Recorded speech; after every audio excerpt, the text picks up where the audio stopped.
தமிழ் மக்களுக்கு வணக்கம். இந்த காணொளியில பார்த்தீங்கன்னாக்கா, நம்ம ஒருத்தர மீண்டும் ரீஎன்ட்ரி குடுத்துருக்கார் அப்படின்னு சொல்லலாம். நம்ம ரஞ்சித். இவர் பார்த்தீங்கன்னாக்கா, நெறைய சேனல்கள்ல அதிரடியாக பல எக்ஸ்க்ளூசிவ் தகவல்களை எல்லாம் வந்து பிரேக் பண்ணவரு. ஆனால் நம்ம தான் தெரியுமே, திமுக அரசாங்கம் எப்படிப்பட்டது அப்படின்னு சொல்லிட்டு. அதில என்னை எப்படி பழிவாங்கினார்களோ, அதேபோல அவரையும் பழிவாங்கினார்கள். அவர் மீதும் வந்து ஒரு பொய் வழக்கை போட்டு, அவரை வந்து சிறையில் தள்ளி, இந்த மாரிலாம் கொடுமையெல்லாம் படுத்தினாங்க. அதையெல்லாம் கடந்து இன்றைக்கு ஒரு ரீஎன்ட்ரி கொடுத்திருக்காரு. அவர் வந்து அவருடைய கருத்துக்களை சொல்லப் போகிறார். வாருங்கள், அவரை அழைப்போம். அவரிடம் நாம் பேசுவோம். வணக்கம் சார். வணக்கங்க. Welcome to Idamalam. நன்றி. அ உங்களுடைய அரசியல் பார்வை, அதாவது தமிழக தேர்தல் இப்போ நெருங்க போகுது. கிட்டத்தட்ட ஒரு 60 நாளுக்குள் உள்ள தேர்தல் வந்துற போகுது. தேர்தல் நடக்கப் போகுது. அப்படின்னும் பொழுது, தேர்தல் அறிவிப்பு அப்படின்றது பார்த்தீங்கன்னாக்கா, இன்னும் ஒரு 15 நாட்கள்ல தேர்தல் அறிவிப்பும் வந்துற போகுது அப்படின்ற நிலையில உங்களுடைய அரசியல் பார்வை எப்படி இருக்கிறது? சொல்லுங்க. நிச்சயமாக நமக்கு நீங்க சொன்ன மாரி பல்வேறு கடுமையான சூழல்கள், பல்வேறு தனிப்பட்ட பிரச்சனைகள் இருந்தாலுமே கூட, இந்த தேர்தல் தனிப்பட்ட பிரச்சனைகள் இல்ல. திமுக தங்களுடைய காழ்ப்புணர்ச்சியின் காரணத்தினால் உங்கள் மீது போட்ட அல்லது உங்களுக்கு கொடுத்த பிரச்சனைகள். நெருக்கடிகள் சொல்லலாம். உண்மைதான். திமுக நெருக்கடி இருக்கும். அது நம்ம வந்து கருத்து சுதந்திரம் வந்து அவர்கள் வெளியிருந்து பேசுவாங்க, சமூக நீதியெல்லாம் பேசுவாங்க. ஆனா அவர்களுக்கு எதிராக கருத்து சொன்னா அதை தாங்கிக்கக்கூடிய மனப்பான்மை எவ்வளவு அவர்களுக்கு நாளைக்கு? இல்ல. இன்னும் ஒரு 50, 60 நாள் தான். நிச்சயமாக. அப்புறம் அந்த அம்பு அவங்க பக்கம் தான் திரும்ப போகுது. நிச்சயமா அவர்களுக்கு அந்த அதை அவர்கள் எதிர்கொள்ள வேண்டியது இருக்குங்கிறது. கர்மா வந்து சும்மா விடாதுங்கிறத அனுபவிக்க போறாங்க. அவர்கள் என்ன செய்யறாங்களோ அதே மத்திய அரசு அவர்களுக்கு திரும்ப கொடுக்க போகுது அப்படிங்கிறத பார்க்கிறோம். மத்திய அரசாங்கம் இல்ல, மாநில அரசாங்கத்திலேயே விரைவில் என்னை வந்து பொறுத்தவரைக்கும் என்னுடைய நம்பிக்கை திரு எடப்பாடி பழனிசாமி அவர்கள் முதலமைச்சராக வந்து காலம் அப்படியே ஒரு சூழல் சுழற்சி வரும்ல. கண்டிப்பா ஹிஸ்டரி வில் மேலே ரிப்பீட் போகிறது இட்செல்ஃப். கீழே வரும், கீழே போகிறது மேலே வரும் அப்படின்றது இருக்கு இல்லையா? நீங்க சொன்ன வாழ்க்கை ஒரு வட்டம்டா. ஒரு முழு சுற்று வரும்ல. கண்டிப்பா.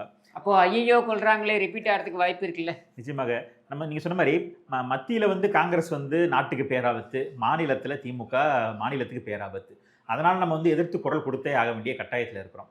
பாஜக மத்தியில ஒரு காங்கிரஸை விட நல்ல ஆட்சி கொடுக்குறாங்க. பிரதமர் மோடி அவர்களோட ஆட்சி வந்து நல்லா இருக்கு. அதே மாதிரி தமிழகத்துல திமுகவை விட ஒரு நல்லாட்சி கொடுக்க முடியும்னா அது அதிமுகவாலையும் எடப்பாடி அவர்களாலையும் தான் கொடுக்க முடியும் அப்படிங்கிறத பார்க்குறோம். ஏன்னா அது குடும்பத்திற்காக மட்டும் இல்லாம பல்வேறு விமர்சனங்கள் இருக்கலாம். எல்லா ஆட்சியிலுமே குறை நிறைகள் இருக்கும். ஆனாலுமே கூட திமுகவில் குறைகள் மட்டுமே அதிகமாக இருக்கு. நிறைகள்ங்கிறது பேட்ச் ஒர்க்காக தான் செய்கிறாங்க.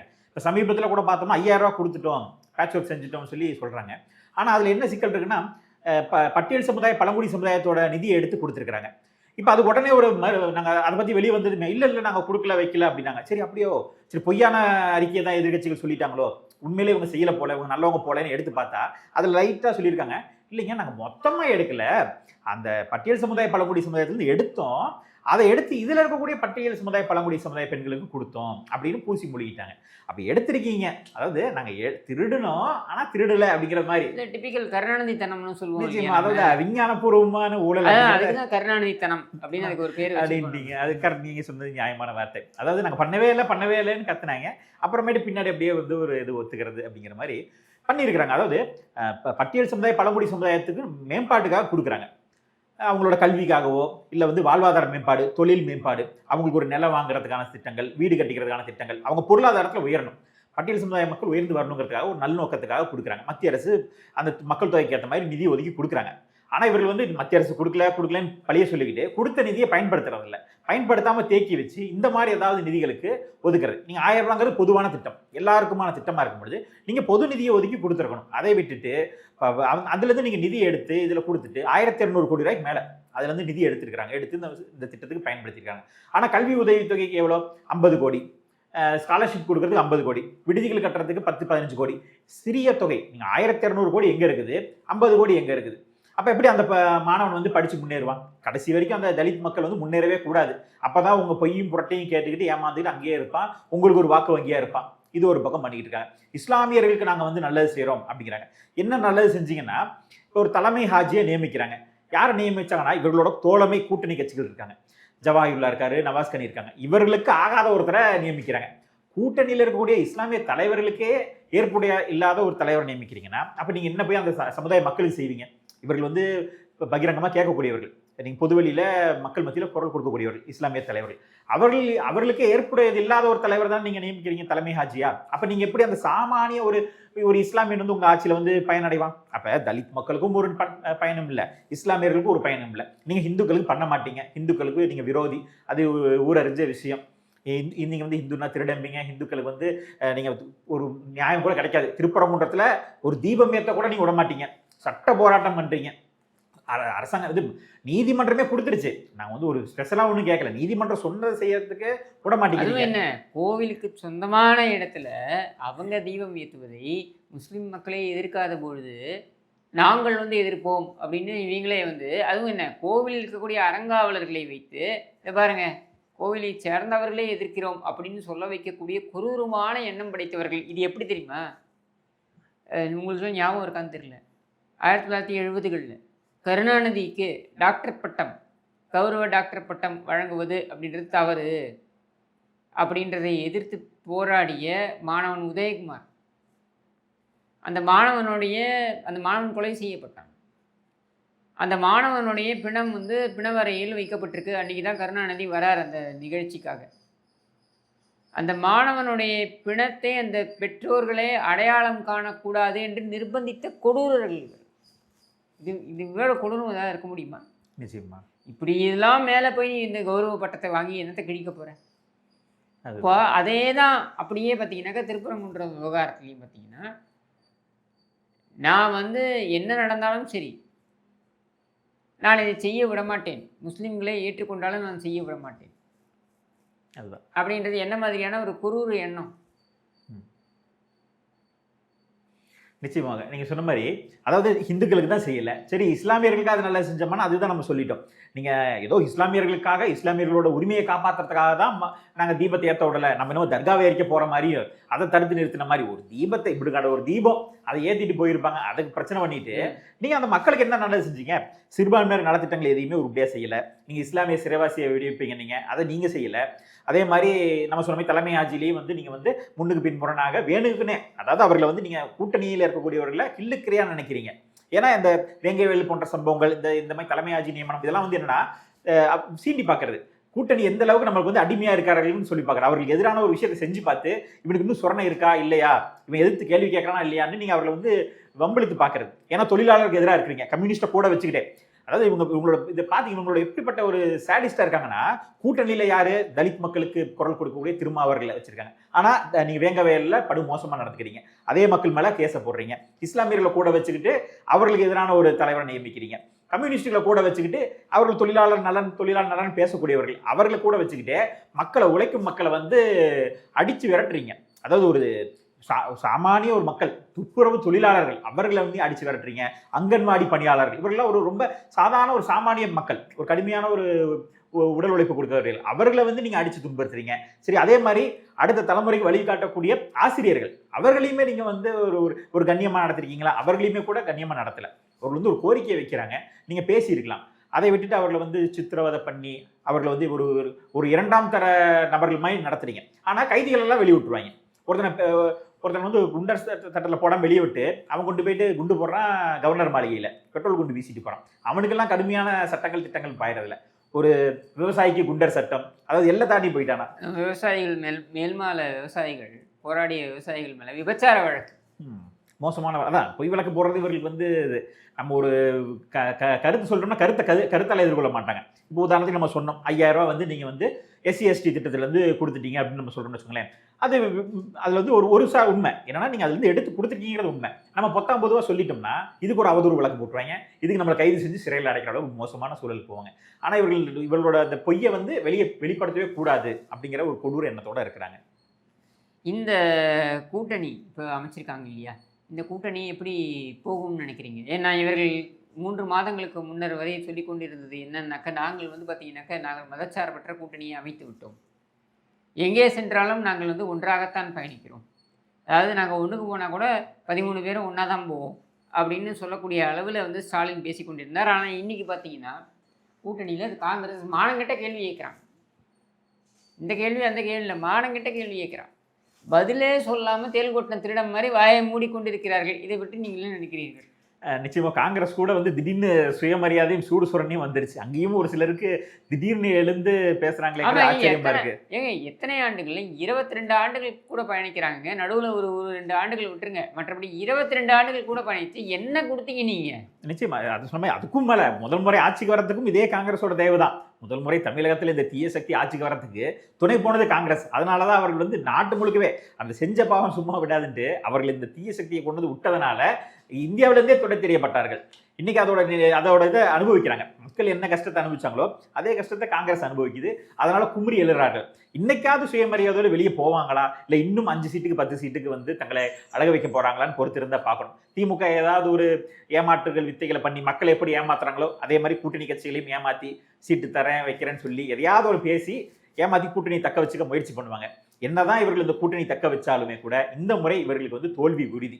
இதுல வந்து மாற்று கருத்தே இல்லை. இப்போ விஜய் அவர்கள் வேற உள்ள வந்துட்டாரு, அவரை வேற வச்சு இது பண்ணிட்டு இருக்காங்க.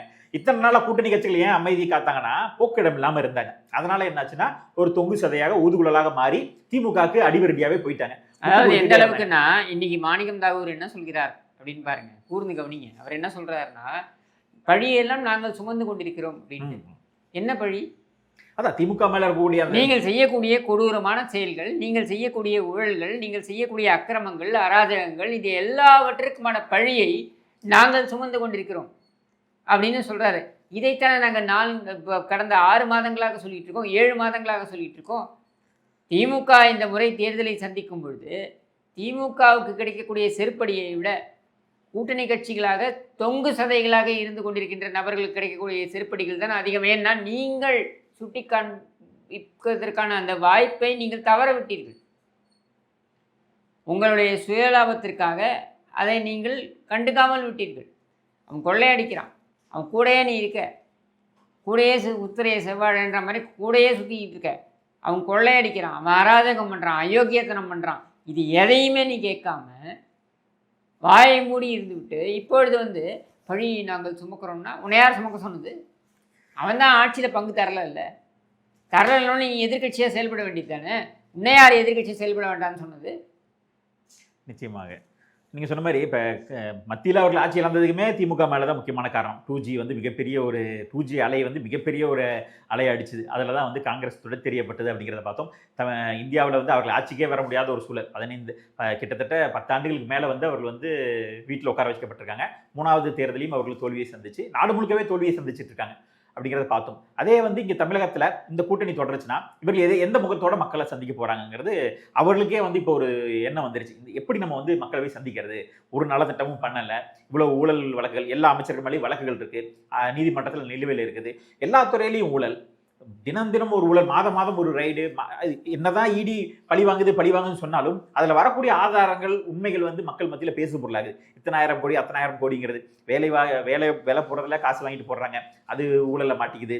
அதே மாதிரி பல திட்டங்களில் வந்து மணல் கொள்ளை, பால் விலை உயர்வு, இத்தனை விஷயங்கள் இவ்வளோ அதில் வந்து கொள்ளை அடிக்கிறாங்க. இவ்வளோ கொள்ளைகளை சந்திச்சுட்டு எந்த மக்கள்கிட்ட போய் என்னென்னு ஓட்டு கேட்கறது? 1000 ரூபா மட்டும் கொடுத்தா போதுமா? அதை விட 10,000 ரூபாய்க்கு வந்து கடன் இருக்கு. மக்கள் மத்தியில் மக்கள் தலையில் வந்து இவர்கள் வந்து சுமையை சுமத்திருக்காங்க.